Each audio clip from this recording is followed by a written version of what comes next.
board supported the administration's recommendation to have to maintain the 250 person limit. We're making our decisions game by game, so we're looking at the individuals who will be involved. We had some conversations with our band officers, our band advisors, our cheerleading advisor over the last week to talk about some alternatives. Our band band students have been tremendous in dealing with the disappointment, as well as coming up with ways in which they can still perform and still display their talents. They will be performing from our middle school parking lot, both pre-game as well as during the game for the first game, along with the cheerleaders. And we'll be reaching out to make sure that all of our assigned spots are going to be utilized. If they're not, then we may look to try to involve at least some students more actively if possible. I looked at our facility. Certainly when you look around in an area, we designated the fact that it is a separate facility. The stadium is considered part of the high school campus.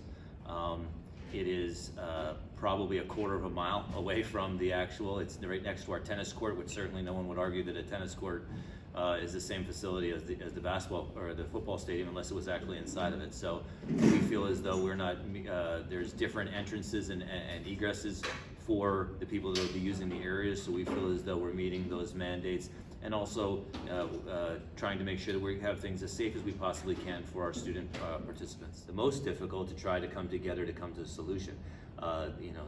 This is a situation where I don't think anyone is happy. Certainly not administration, not the board, not the members of the band, or the parents of football players, or anyone. We're all dealing with a very difficult situation, and it certainly adds tension to everybody's lives at a time that is extremely tense.